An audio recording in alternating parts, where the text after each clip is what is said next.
guys, it's Michelle, and today's video is going to be all about a bunch of creepy, like, unsolved murder mysteries. You guys really like these videos, and I love researching them because they creep me the fuck out, and I like being a little creeped out sometimes. Some of these, like, murder mysteries are really fucking terrifying, so let's get into it. The first really weird murder-ish mystery thing that I want to talk about is something that you guys might have heard about, because I remember hearing about it when it was happening, and it was really, really scary at the time.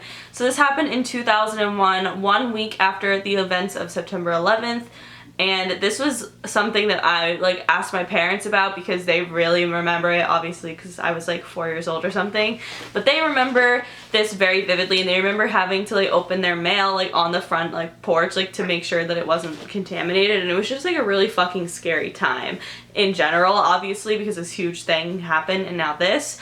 So basically, several news media outlets and 2 Democratic U.S. senators received letters that were laced with a military-grade anthrax. And the note said, 9/11/2001, you cannot stop us. We have this anthrax. You die now. Are you afraid?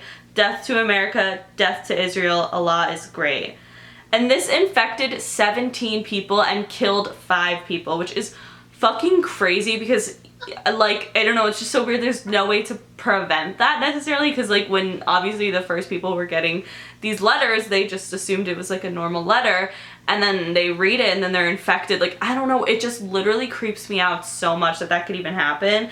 And to this day, no one has any idea who sent the letters or why, obviously, other than to kill people.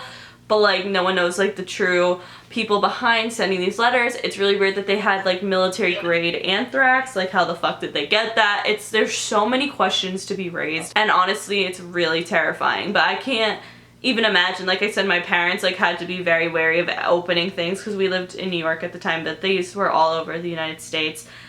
And I don't know, that just is, it's fucking creepy. The next unsolved murder mystery we're going to be talking about is the original Night Stalker. From 1979 to 1989, still to this day unidentified man who murdered 10 known people but also raped more than 50 women in Southern California, which is insane because you would think that this person would be identified. Like, yes, there is, like, a drawing picture, but, like, how is that person still not identified? 50 women, that's like that's a lot of fucking people. And what's even creepier about this, like, situation is that years later, the Night Stalker would continue to call some of his, like, rape victims and be like, Merry Christmas, it's me.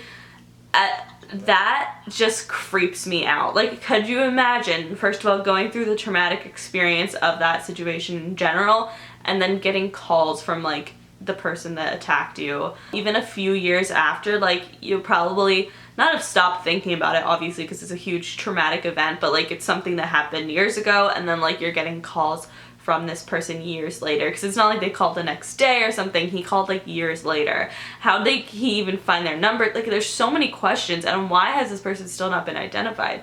And what's scarier is, like, 1989 is not that long ago, so this person could very well still be alive, which is, once again, terrifying. The next unsolved murder mystery that we're going to be talking about happened in Houston, Texas. So on June 23rd, 1965, Fred and Edwina Rogers were found inside their Houston, Texas home. However, they were not found normally inside the home, even if they were dead. They were not found dead, like, just inside the home, like, on the couch. No, they were found chopped up and wrapped inside of their refrigerator, just on the different shelves, neatly placed. Different parts of their, like, and, like, cut up, like, parts of their body, and that fucking freaks me out. First of all, they don't know who did this for sure, but they have suspicions that it was their son, Charles Rogers, who they believed committed the crime. However, Charles Rogers has yet to be seen since this event, which is in 1965, obviously a very long time ago, and he has never been seen since, which is fucking creepy. Like, where did he disappear to? Did he die? Did he kill himself? Did he do this murder? Like, we don't even know. Maybe someone else murdered him and the family. Like, we have no fucking clue, and that's really creepy to me. I don't know. It's just... ugh. The next murder mystery we're going to be talking about is the murder of Ricky McCormick. So what's really weird about the body of Ricky McCormick is that he was missing for only 72 hours before he was found dead, which may sound like normal to you. However, he was found dead on June 30th, 1999, and his body was found in a field in St. Charles County, Missouri. However, what's really weird about this is, like I said, he was only missing for 72 hours.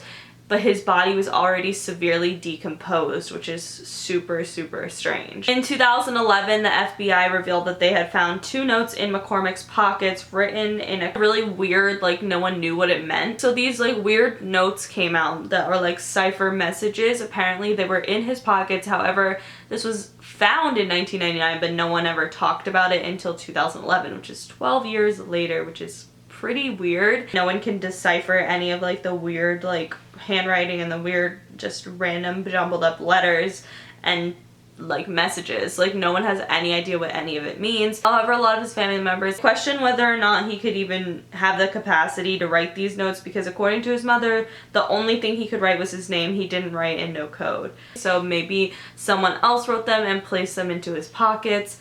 Honestly, who the fuck knows? It's a really weird situation, and everything is really weird, especially the fact that his body was like decomposed even though it was like only 72 hours. I don't know. It's really freaky to me, and that one just really creeps me out. Definitely very, very much so unsolved. And the last unsolved murder mystery that we're going to talk about is the Axeman of New Orleans. The Axeman of New Orleans was a serial killer who was active from May of 1918 to October of 1919. He was known to have killed between 6 and 7 people, and definitely injured between 6 and 7 people as well. The victims were all attacked by an axe, which weirdly often belonged to the victims themselves, which is kind of interesting, because why wouldn't they have their own axe if they're like known as the Axeman? It may be important to note that the majority of the victims were either Italian immigrants or Italian Americans, which people believe that could be part of the mafia, and just other factors could have been involved. However, the identity of the Axeman remains completely unsolved, which is strange because some of the victims obviously lived because they were just injured. So you would think that you would know at least the gender of the person. However, the police have no idea the sex of the person or any detail about the Axeman in general, which, because of the lack of identification, because I don't know, it seems weird. You would think you would know if, like, just by stereotypes, if somebody was like a huge dude or if they were like a more like feminine person. Like I feel like you would know that if they attacked you, you know what I mean? The police have no idea the gender of the Axeman, so that's really weird. So the identification issues definitely led to a lot of speculation, and some people even believe that the Axeman was a supernatural force, which is fucking scary. I don't know, that creeps me out even more, that it could be like a ghost or I don't know, something paranormal and freaky. I'm freaked out now. Okay, that is it for this video. If you guys liked it, please give it a big thumbs up. Let me know in the comments if you want to see more unsolved murder mysteries. Make sure you follow me on Twitter, Snapchat, and Instagram, because I'm always posting dope shit on there, and subscribe for new videos every single day, and I will see you all tomorrow. Bye. I spend my day